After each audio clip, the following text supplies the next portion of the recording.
गणी मङ्गलं कुन्दकुन्दाद्यो जैनधर्मोऽस्तु मङ्गलं सर्वमङ्गलमाङ्गल्यं सर्वकल्याणकारकं प्रधानं सर्वधर्माणां जैनं जयतु शासनम्। चत्तारी बुद्धियाँ हैं, ये चार बुद्धियाँ परमर्षि स्वस्ति मंगल पाठ में दूसरे श्लोक में गणधरों की विशिष्ट बुद्धियाँ हैं, जिनके आधार पर द्वादशांग की रचना होती है। उसमें से चौथी जो बुद्धि है बीज पद बुद्धि रिद्धि, और जो अगला पदानुसारी बुद्धि रिद्धि। बीज पद बुद्धि रिद्धि के बारे में बहुत कुछ चर्चा अपनी हुई है। बीच में अध्ययन वो इसी संबंध में या दूसरा भी चलता है तो वो भी आ जाता है।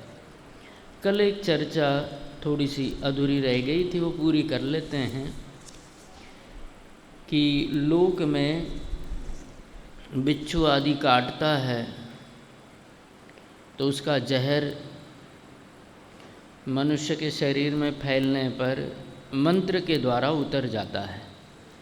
जैनेतर लोगों में भी अनेक मंत्र ऐसे हैं, और मंत्र जहर उतारने के अलावा जैनेतर मतों में भी अनेक प्रकार के कार्यों की सिद्धि मंत्रों से देखी जाती है। जैसे बाई जी कल बता रही थी कि सांप को एक घेरा बना करके उसके बीच में रोक दिया जाता है तो आगे उस घेरे को पार ही नहीं कर पाता है, ऐसा कल बाई जी ने बताया था। तो ऐसी कीलित करना, इसका अर्थ क्या हो गया? कीलित करना। ऐसे अनेक कार्य मंत्र से होते देखे जाते हैं। तो मंत्र में कोई अक्षर नहीं, उसका कोई अर्थ नहीं, तो इसका रहस्य क्या है?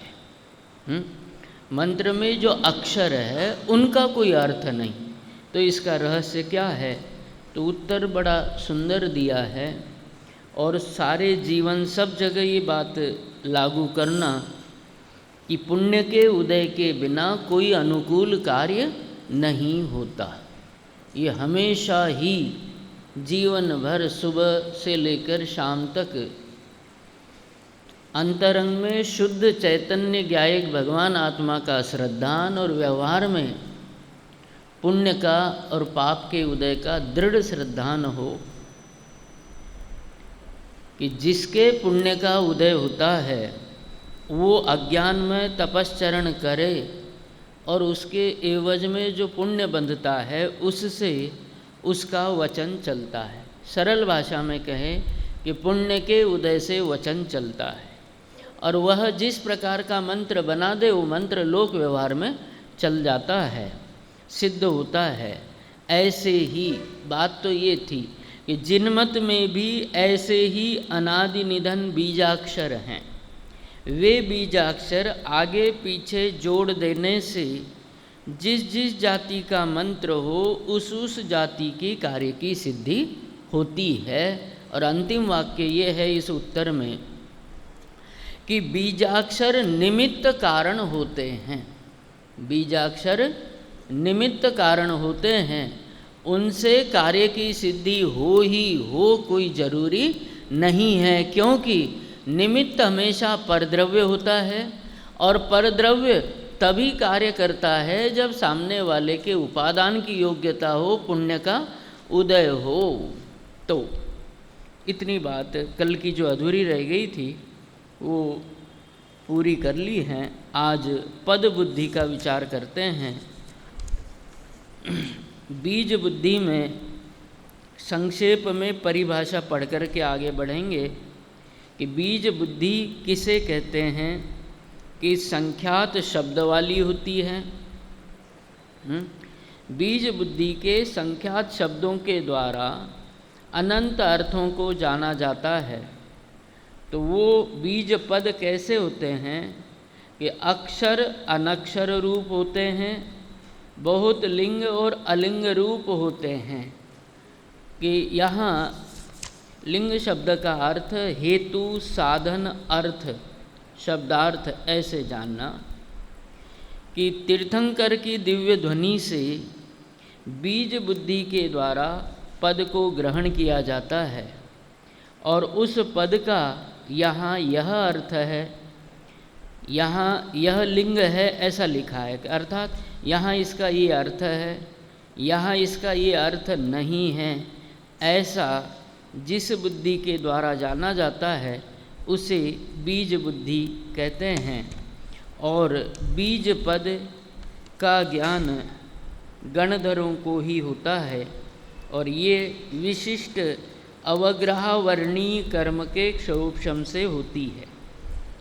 एक उदाहरण है कि जैसे बीज बीज है, पेड़ नहीं है, लेकिन पेड़ के लिए बीज की ज़रूरत होती है।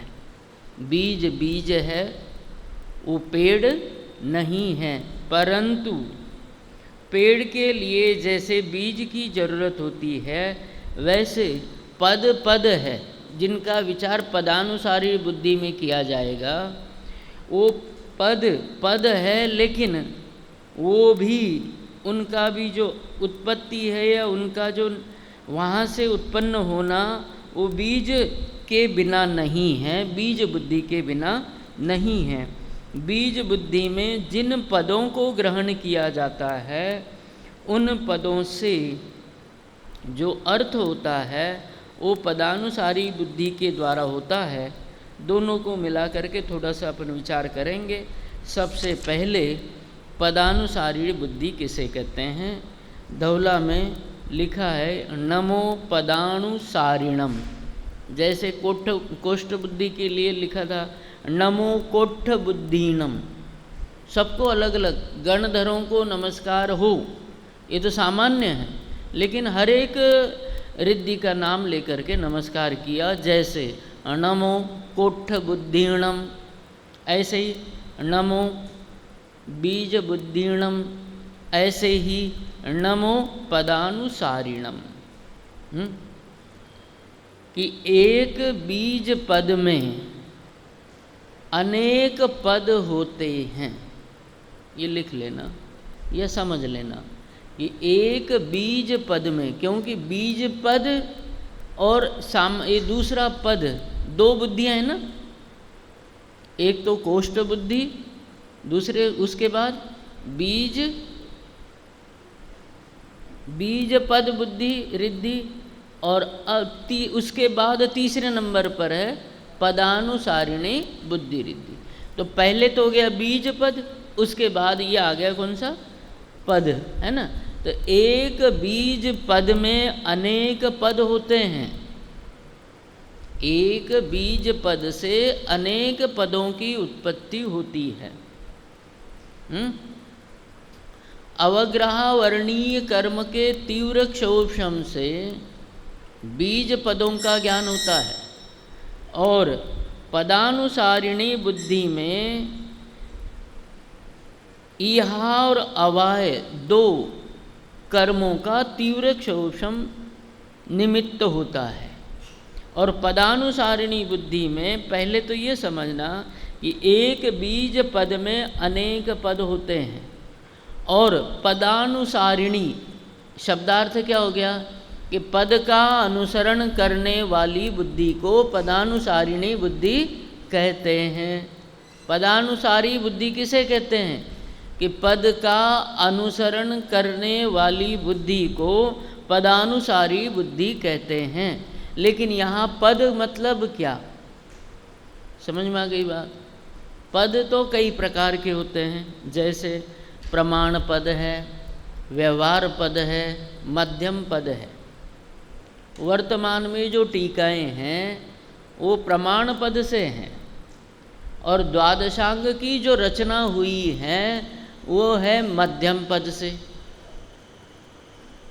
द्वादशांग की रचना जो गणना की है उसकी, वो गणना मध्यम पद से की गई। 112 करोड़ 83 लाख ये जो गणना की गई है वो किससे? मध्यम पद से। और प्रमाण पद होता है 32 अक्षरों का। ये 32 अक्षरों के समूह को भी पद कहते हैं, उसको प्रमाण पद कहते हैं। और 1634 करोड़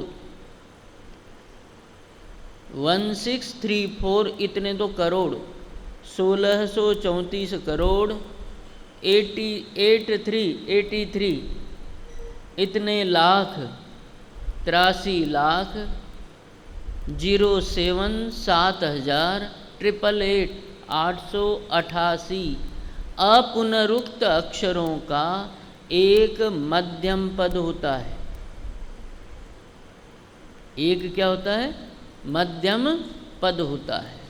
कितने का? कि 1634 करोड़ 83 लाख 7888 पदों, अपुनरुक्त अक्षरों का एक पद होता है। उसे भी पद कहते हैं, लेकिन उसका नाम है मध्यम पद, है ना। और जो 32 अक्षरों का अनुष्टुप छंद में जो 32 वर्ण होते हैं, इन 32 वर्णों का जो छंद होता है या समूह होता है, एक ग्रुप होता है, उसको भी पद कहते हैं। पदों के अनेक प्रकार है। 32 वर्णों के भी पद को पद कहते हैं, वो प्रमाण पद है। 1634 करोड़ 83 लाख 7888 अपुनरुक्त अक्षरों का भी पद होता है, जिसके द्वारा जिनवाणी की गिनती, पदों की गिनती की गई है, वो उस पद को मध्यम पद कहते हैं। जिनवाणी में ऐसे, द्वादशांग जिनवाणी में ऐसे 112 करोड़ 83 लाख 58,005 पद होते हैं। जिनवाणी में ऐसे पद कितने? मध्यम पद कितने? प्रमाण पद नहीं। कौन से पद? मध्यम पद। कितने? 112 करोड़ 83 लाख 58,005 होते हैं। और अक्षर, अक्षरों से पद बनते हैं, वो भी पद है। लेकिन यहाँ पदानुसारिणी बुद्धि रिद्धि में कौन से पद लेने हैं? कि बीज पद लेना। कि बीज पदों के अनुसार, बीज पद में स्थित अर्थों का विस्तार करने वाली बुद्धि को पदानुसारिणी बुद्धि कहते हैं। फिर से बीज पद यहाँ ग्रहण करने हैं कि पदानुसारिणी बुद्धि में जो पद शब्द लिखा है वो कौन सा पद? तो बीज पद समझना कि बीज पद में जो अर्थ छिपे हुए हैं, उन अर्थों का विस्तार करने वाली बुद्धि को पदानुसारिणी बुद्धि कहते हैं। और इस बुद्धि को जो धारण करते हैं वो पदानुसारिणी बुद्धि गुण में गुणी का उपचार करने से, धौला में लिखा है कि पदानुसारी बुद्धि और पदानुसारी बुद्धि दो जगह शब्द काम में लिया। एक जगह जो बुद्धि शब्द का प्रयोग किया वो तो गुण के लिए किया, और एक जगह जो प्रयोग किया वो गणधरों के लिए किया या उसको धारण करने वाले के लिए कहा। तो भाई हम तो समझ नहीं पाते हैं, इसमें तो कंफ्यूज हो जाए कि कहाँ तो किसका प्रयोग करना। नमस्कार का प्रकरण हो तो गणधरों आदि को समझना, और स्वरूप समझने का प्रकरण हो तो गुण को लेना है। और एक ही नाम दो के लिए कैसे दिया? कि जैनागम में ये व्यवस्था है, गुण में गुणी का उपचार किया जाता है, गुण को गुणी से अभेद बताया जाता है, तो ऐसा प्रयोग भी होता है। तो बीज बुद्धि को का अर्थ क्या है? कि बीज बुद्धि का सरल सा अर्थ ये, बीज बुद्धि ही दिमाग में आ रहा है, पदानुसारिणी। कि पद बुद्धि किसे कहते हैं? पदानुसारी बुद्धि किसे कहते हैं? कि बीज बुद्धि में बीज जो पद होते हैं, उन पदों को, बीज पदों को बीज पदों में अनेक अर्थ, संख्यात असंख्यात अर्थ छिपे हुए रहते हैं एक ही पद में, देखो। और उन अर्थों को जानने वाली, क्योंकि बीज पद कोई सामान्य पद नहीं, ग्रंथों की रचनाएं होती है कि बीज पद में स्थित अनेक अर्थों को विस्तार देने वाली, विस्तार से जानने वाली बुद्धि को पदानुसारी बुद्धि कहते हैं। कि पदानुसारी बुद्धि का अर्थ क्या है कि बीज पद बुद्धि से जो पद ग्रहण किए गए थे उनमें स्थित अर्थों को जानने वाली बुद्धि। एक तो ग्रहण करने वाली बीज बुद्धि हो गई, और अर्थों को विस्तार देने वाली, जानने वाली उस बुद्धि को पदानुसारी बुद्धि कहते हैं। शास्त्र के अनुसार ऐसा अर्थ किया है कि बीज पदों से, सरल भाषा में लिखा है मैंने इसको, फिर बीज पदों से इहा और अवाय के द्वारा, किसके द्वारा? इहा और अवाय के द्वारा। कठिन बात यूँ हो जाती है कि बहुत सरल विषय हो तो भी आप लोगों का मन नहीं लगे, ये तो हमने पढ़ा हुआ है, हम ये बता सकते हैं। ज़्यादा कठिन हो तो ऐसा लगता है ये शुष्क हो गया, मध्यम रास्ता होना चाहिए, न कठिन न ये।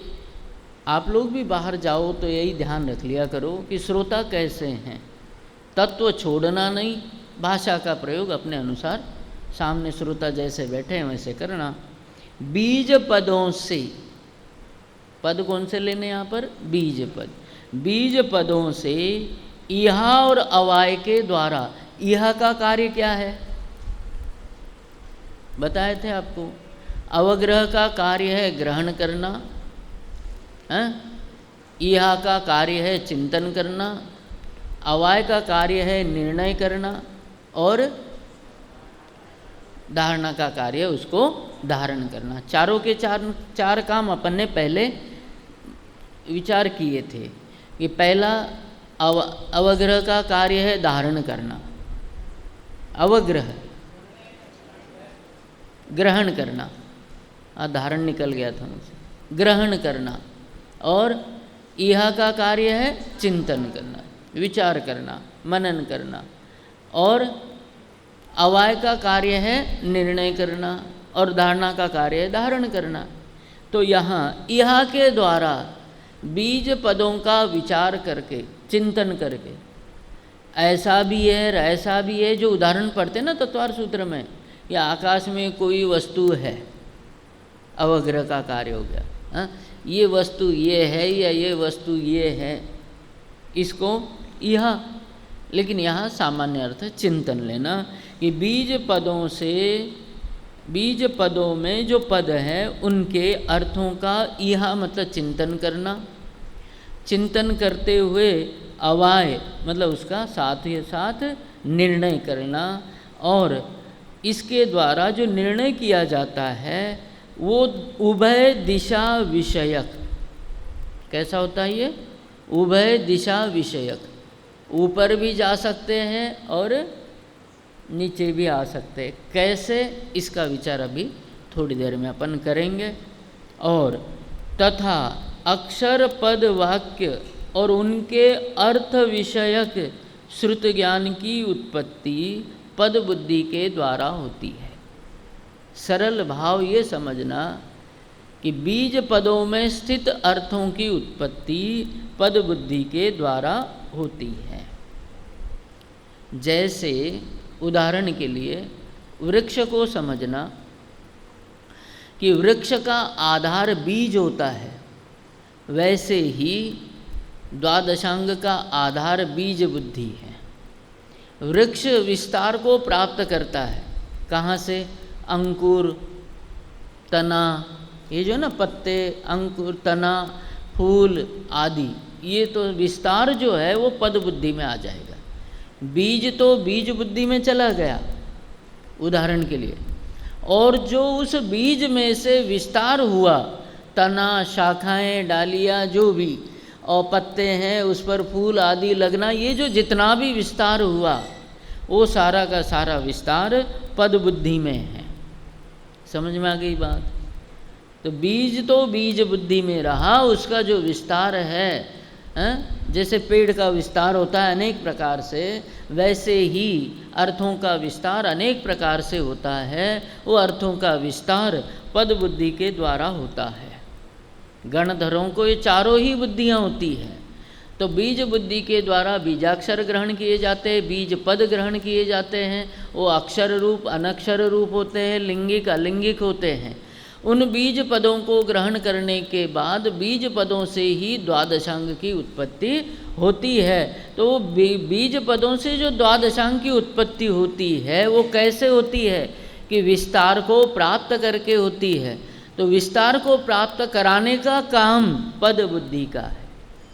जैसे पेड़ बीज से उत्पन्न होता है और विस्तार को प्राप्त करता है, तो बीज से निकलने के बाद विस्तार को प्राप्त होने वाला जो कार्य है पेड़ का, वैसा ही बीज पदों से, कौन से पदों से? बीज पदों से अर्थ का विस्तार अपने आप तो होगा नहीं, उसका विस्तार करने के लिए भी ज्ञान चाहिए। ऐसे ज्ञान को बुद्धि कहा गया। बुद्धि रवगमो, बुद्धि का अर्थ यहाँ पर अवगमो। राजवार्तिक में लिखी है ये बात कि बुद्धि रवगमो ज्ञानम तद विषया अष्टादश रिद्धया। बुद्धि अवगम को कहते हैं, ज्ञान को कहते हैं। तो बीज पद को ग्रहण किया, वो भी ज्ञान के द्वारा ग्रहण किया, और ज्ञान के द्वारा ही उनके अर्थों का विस्तार होगा। नहीं ये बात सुनिए भाई, कोई शब्द सुनने तक तो आप ज्ञान का उपयोग करो, और उसका अर्थ करने की बारी आई तो अब ज्ञान का विषय बदल दो। तो ज्ञान का उपयोग उसका अर्थ करने में नहीं लगाओगे तो उस पद को आपने सुन तो लिया, लेकिन अर्थ करने के लिए ज्ञान का उपयोग नहीं किया तो अर्थ समझ में नहीं आएगा। बात समझ में आ गई? ऐसे ही बीज बुद्धि के द्वारा जिसको ग्रहण किया वो बीज पद है, उसके लिए भी ज्ञान का प्रयोग हुआ। ग्रहण करने में भी ज्ञान का उपयोग होता है, चिंतन करने में भी ज्ञान का उपयोग होता है, निर्णय करने में भी ज्ञान का उपयोग होता है, धारणा में तो धारण किया जाता है, वहाँ भी ज्ञान का ही अंग है। तो यहाँ जिस ज्ञान के द्वारा बीज पदों से अर्थों को स्पष्ट किया जाता है, बीज पदों में स्थित जितने भी अर्थ है उनको प्रकट किया जाता है, जाना जाता है, उसको, उस बुद्धि को पद बुद्धि कहते हैं। अब ये पद बुद्धि काम कैसे करती है? पद बुद्धि समझ में आ गई थोड़े बहुत? हैं? काम कैसे करती है कि बीज पद में उभय दिशा विषयक अर्थ होते हैं।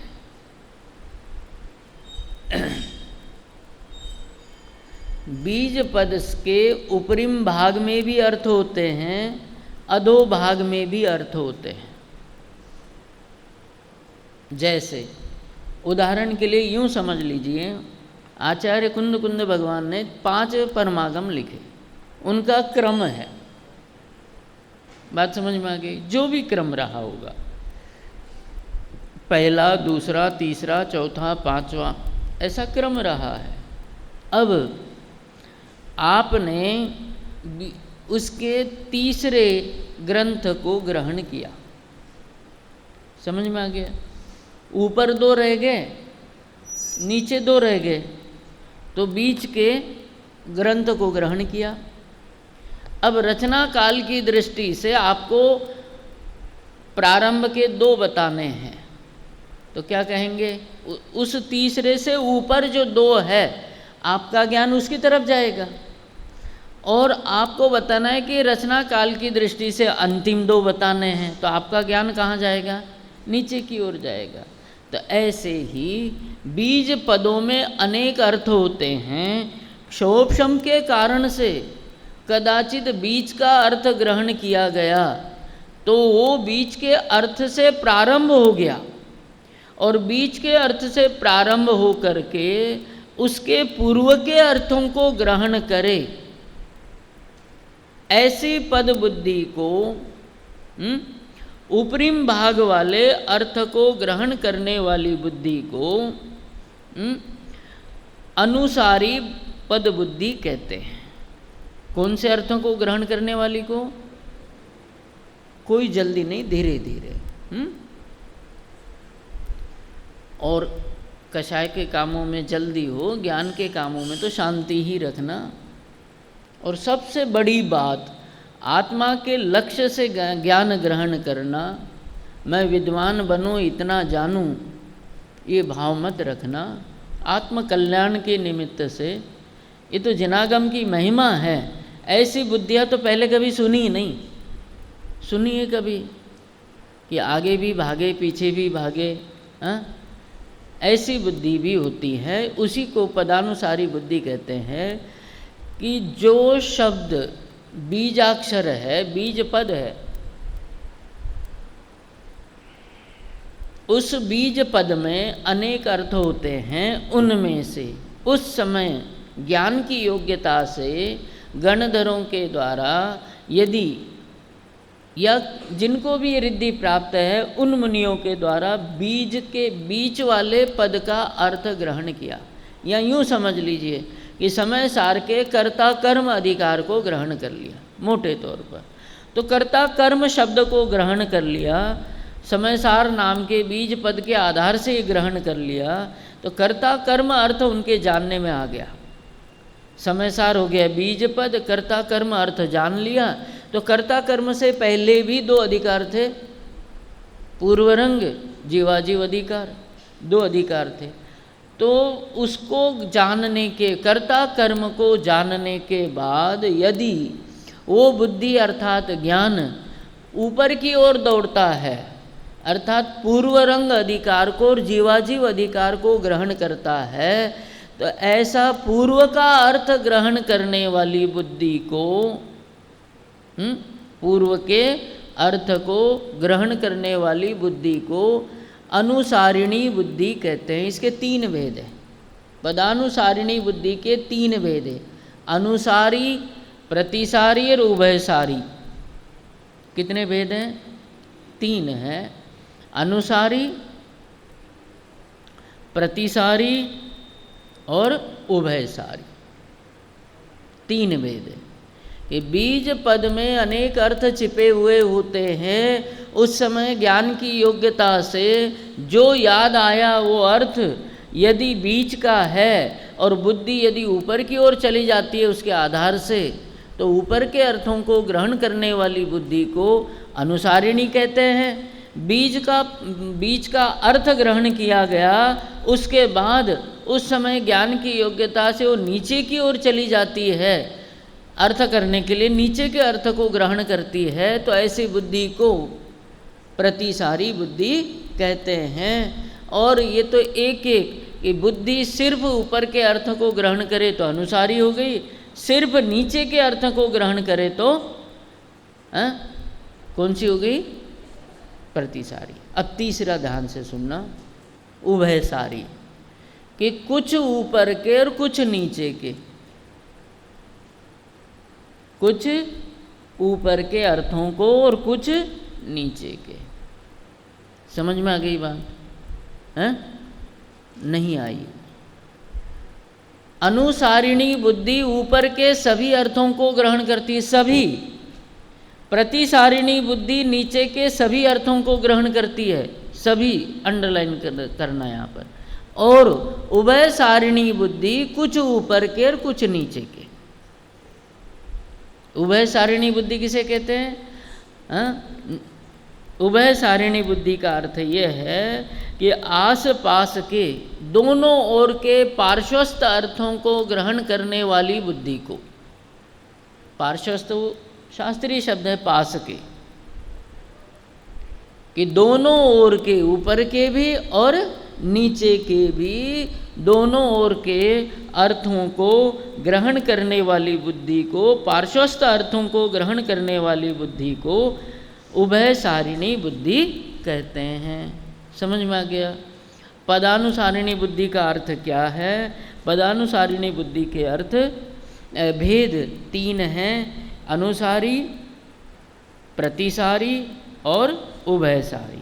ऊपर के अर्थों को, ऊपरिम अर्थों को ग्रहण करे वो अनुसारी, नीचे के अर्थ को ग्रहण करे वो प्रतिसारी, और दोनों ओर के थोड़े थोड़े अर्थ को, आसपास के अर्थ को ग्रहण करे उसको उभयसारी बुद्धि कहते हैं।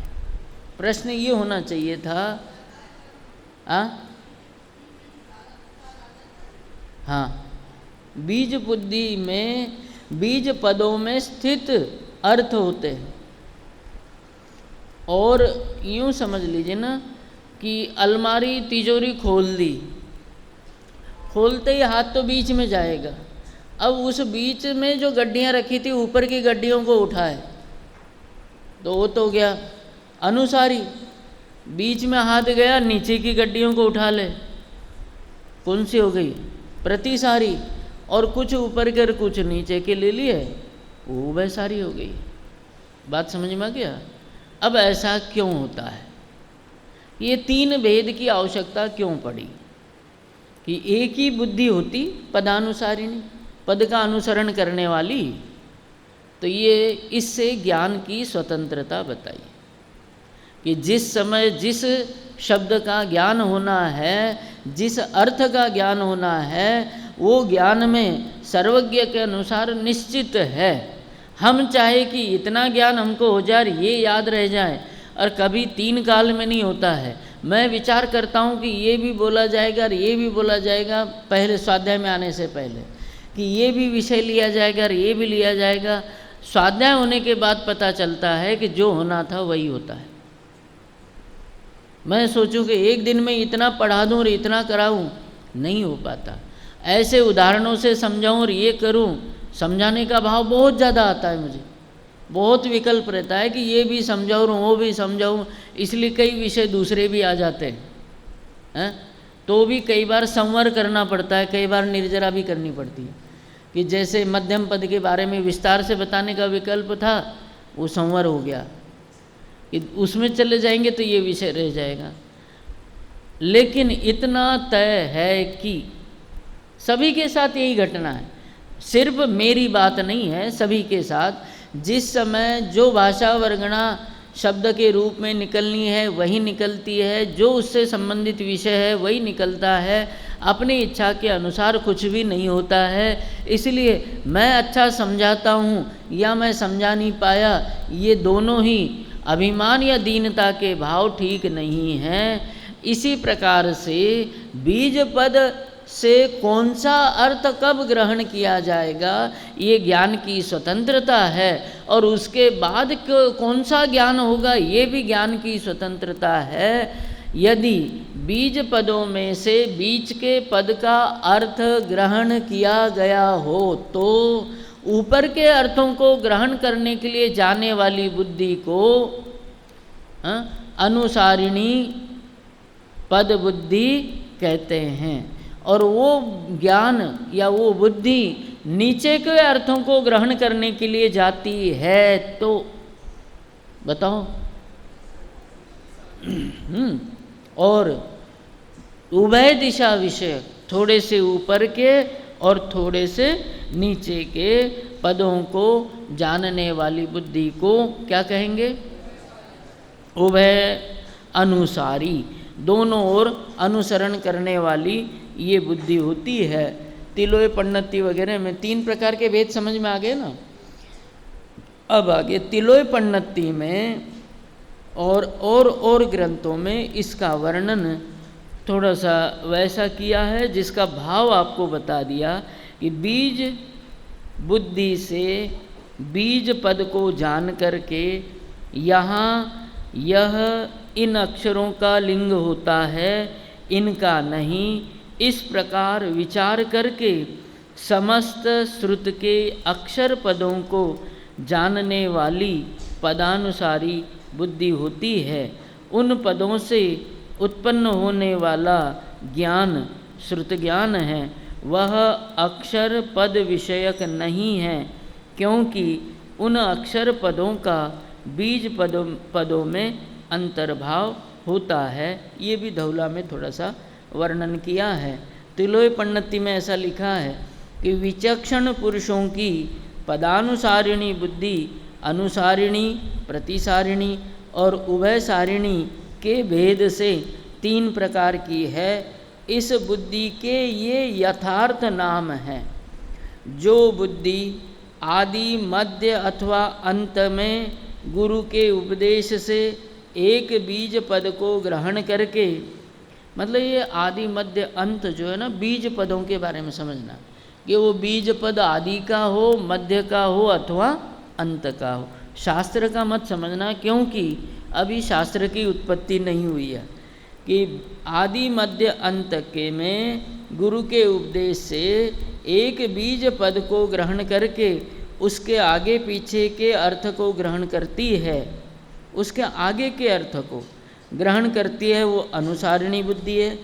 और उससे पीछे के अर्थ को ग्रहण करती है, वह प्रतिसारिणी बुद्धि कहलाती है। और दोनों प्रकार के अर्थों को ग्रहण करे उसको उभयसारिणी बुद्धि कहते हैं। अब प्रश्न ये है, ये पदानुसारिणी बुद्धि के 3 भेद किया, 3 भेद किए ना, तो ये अनुसारिणी, प्रतिसारिणी और उभयसारिणी गणधरों के कौन सी होती है? क्योंकि आगे अपन भेद करेंगे प्रज्ञा के 4। प्रज्ञा बुद्धि के भेद कितने करेंगे हम? 4 भेद करेंगे। प्रज्ञा और ज्ञान में अंतर क्या है, इसका भी विचार आगे करेंगे। और प्रज्ञा के 4 भेद होते हैं, औत्पत्ति की आदि 4 भेद होते हैं। वहाँ प्रश्न किया, इनमें से गणधरों की कौन सी प्रज्ञा होती है? इनमें से गणधरों की कौन सी प्रज्ञा होती है? क्योंकि रिद्धियाँ अलग अलग व्यक्तियों की अपेक्षा, मुनिराजों की अपेक्षा अलग अलग बताई गई है। 3 भेद गणधरों की अपेक्षा से नहीं हैं। गणधरों की उभयानुसारिणी बुद्धि रिद्धि होती, पद बुद्धि होती है। आगे के भी अर्थों को, पूरे अर्थों को, और नीचे के भी पूरे अर्थों को ग्रहण करती है। ये तो कुछ अर्थ अन्य की अपेक्षा से बताए थे कि कुछ ऊपर के और कुछ नीचे के अर्थ को ग्रहण करने वाली अनुसारिणी जो बुद्धि होती है वो उभयानुसारिणी है। ऐसा जो कहा वो सामान्य कथन है। गणधरों की जो बुद्धि रिद्धि होती है वो उभयानुसारिणी होती है और वो पूरे पूरे अर्थों को ग्रहण करती है। और ये बुद्धि रिद्धि इहावर्णीय और अवाय अवर्णीय कर्म के क्षोभम से होती है। अब चौथी बुद्धि रिद्धि संभिन्न संश्रोत्री बुद्धि रिद्धि। पढ़ लेते एक बार श्लोक को। कोष्ठस्थ नान्योपमेक बीजम संभिन्न संश्रोत्री पदानुसारी चतुर्विधं बुद्धिबलं ददाना रन्ति क्रियासु परमर्शयोन। संभिन्न संश्रोत्री बुद्धि रिद्धि। संभिन्न मतलब भिन्न भिन्न। द्वादशांग की रचना बीज पदों से और पदानुसारिणी बुद्धि से होती है। बीज पद बुद्धि रिद्धि, बीज बुद्धि रिद्धि और पद बुद्धि रिद्धि, इन 2 बुद्धि रिद्धियों से द्वादशांग की रचना होती है। और संभिन्न संश्रोत्री बुद्धि रिद्धि से वह रचना अनेक भाषाओं में बनाई जाती है। दादा ने, छोटे दादा ने जो क्रमबद्ध पर्याय लिखी है वो अंग्रेजी में भी है, मराठी में भी है और भाषाओं में भी। बात समझ में आ गई? ये संभिन्न संश्रोत्री बुद्धि रिद्धि का काम है। बीज से पेड़ बना, पेड़ पर फल लगे, वो जो फल है, उदाहरण के लिए हम यहाँ संभिन्न संस्रोत्री बुद्धि रिद्धि में समझ सकते हैं। बीज बुद्धि से बीज पदों को ग्रहण किया, पदानुसारिणी बुद्धि से पदों को ग्रहण किया, द्वादशांग की रचना हो गई। अब उसका अनुवाद बाकी है अनेक भाषाओं में। तो तीर्थंकर भगवान की दिव्य ध्वनि का जो द्वादशांग की उसके आधार से रचना की गई, उस रचना का अनुवाद अनेक भाषाओं में। वो भाषाएं कितनी? 18 तो महाभाषा और 700 लघु भाषा। अब इसमें अनुवाद का काम है भिन्न भिन्न भाषाओं में जानने का, कि वही द्वादशांग तो वही है कि वो द्वादशांग 18 भाषा और 700 लघु भाषाओं में जाना जाता है। वो जिस बुद्धि के द्वारा जाना जाता है उसको संभिन्न संस्रोत्री बुद्धि रिद्धि कहते हैं। बात समझ में आ गई? उदाहरण जितने भी दिए जाते हैं संभिन्न संस्रोत्री बुद्धि रिद्धि, जैसे पूजन पाठ प्रदीप में वो छोटी सी इनका सबका थोड़ा थोड़ा अर्थ देने की कोशिश की है। 12 योजन लंबे 9 योजन चौड़े सेना में स्थित, उसका इससे कोई संबंध नहीं है। मोटे तौर पे उसका भाव इतना सा है कि अनेक शब्दों को, अनेक प्रकार के शब्दों को जिस बुद्धि के द्वारा ग्रहण किया जाता है उसको संभिन्न संस्रोत्री बुद्धि रिद्धि कहते हैं। इतना सा ही अर्थ उसमें से समझना। यहाँ विस्तार से ये समझना कि द्वादशांग की रचना हो गई ना। अब वो द्वादशांग की रचना कितनी भाषाओं में होगी? तो ट्रांसलेशन का जो कार्य है वो संभिन्न संस्रोत्री बुद्धि रिद्धि के द्वारा होता है। ये अच्छी तरह से इस बुद्धि रिद्धि को भी समझ लेना, क्योंकि न हम ढंग से समझ पाते न दूसरों को समझा पाते। कि बात यह है कि संभिन्न संस्रोत्री बुद्धि रिद्धि का अर्थ क्या है, कि संभिन्न संस्रोता किसे कहते हैं? कि वो जो तीर्थंकर परमात्मा की दिव्य ध्वनि है, वो दिव्य ध्वनि तो मूल में द्वादशांग को ही बताने वाली है। अब मूल में जो द्वादशांग को बताने वाली, उसके अलावा भी अन्य अर्थ दिव्य ध्वनि में होते, ये बात अलग है। द्वादशांग को जो बताती है वो द्वादशांग को बताने वाली दिव्य ध्वनि में इतने 700 भाषाओं के कुभाषा भी कहा गया और 18 महाभाषा, लघु भाषा भी कहा गया, कुभाषा भी कहा गया, कि ये जो भाषाएं हैं 718 भाषाएं, उनमें वो दिव्य ध्वनि का ही चमत्कार है, अतिशय है कि वो 718 भाषाओं में होती है। अब वो दिव्य ध्वनि का चमत्कार तो है, लेकिन जब तक पता नहीं चले तब तक जिसको ज्ञान नहीं है उसके लिए कांच भी चमकने वाला हीरा है और चमकने वाला हीरा भी कांच है, या दोनों में कोई भेद नहीं है ज्ञान नहीं होने से। ऐसे 718 भाषाओं में जो दिव्य ध्वनि है वो दिव्य ध्वनि तो है इतनी भाषाओं में, लेकिन इतनी भाषाओं में होने पर भी उसका ज्ञान किसको? कि जिसको संभिन्न संस्रोत्री बुद्धि होती है उसी को। नहीं, ये बात सुनो।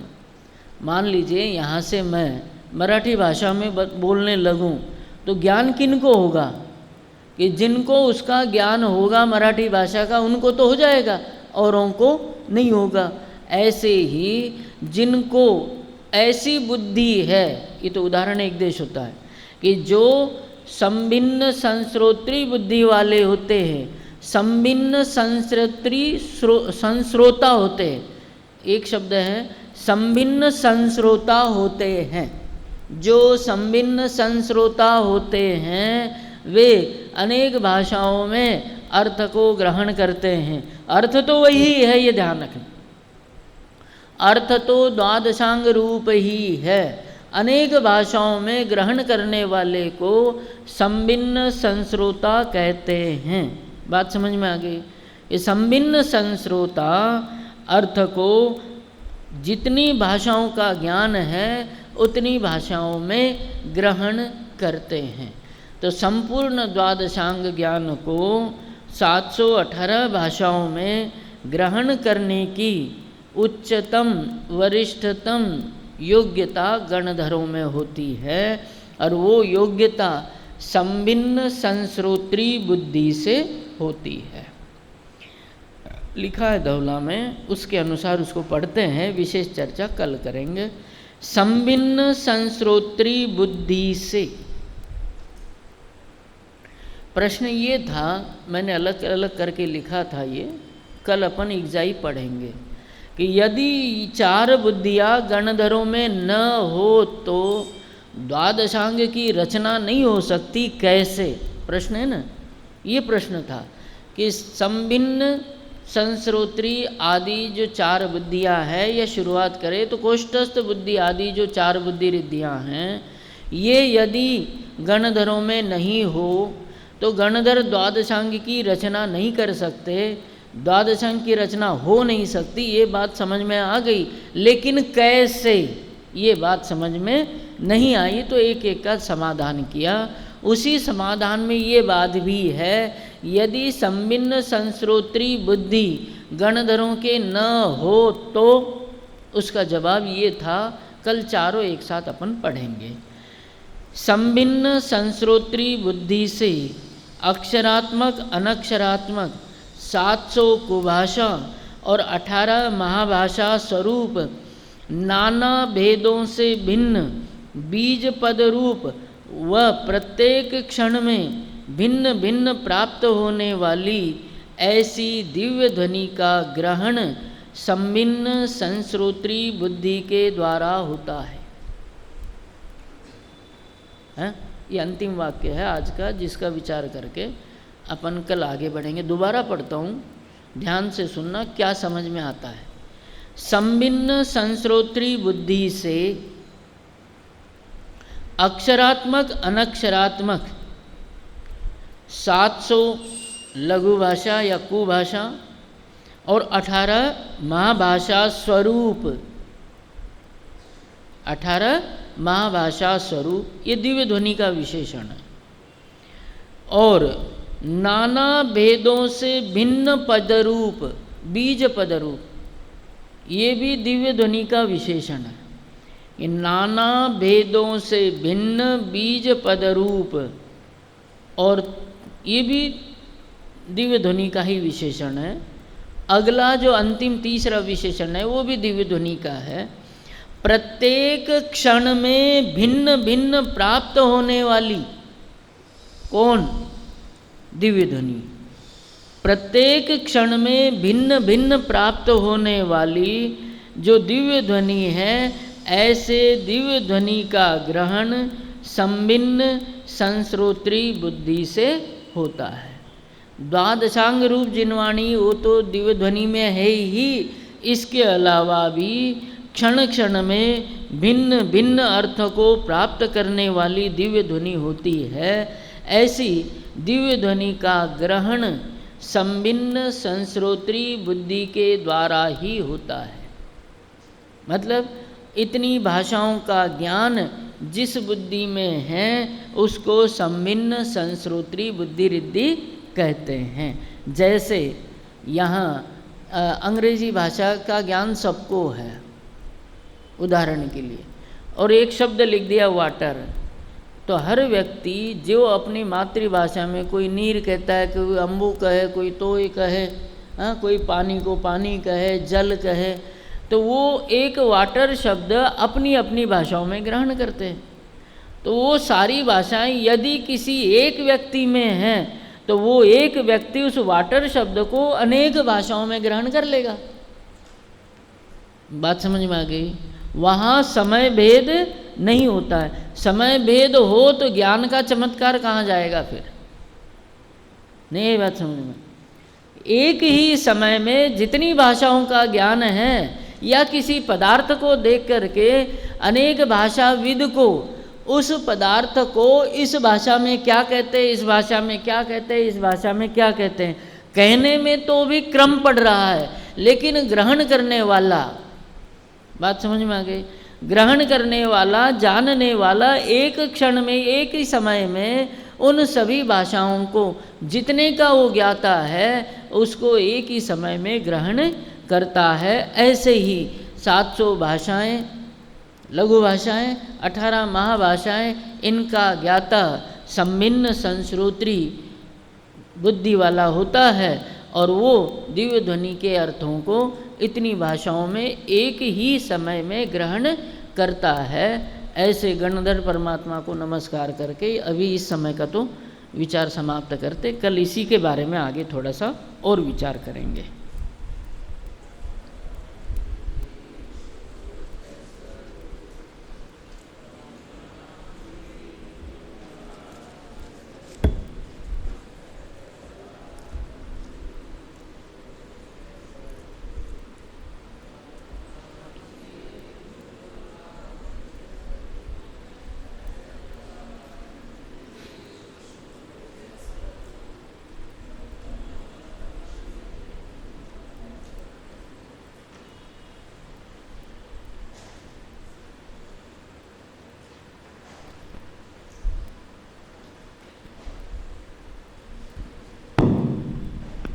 हेलो।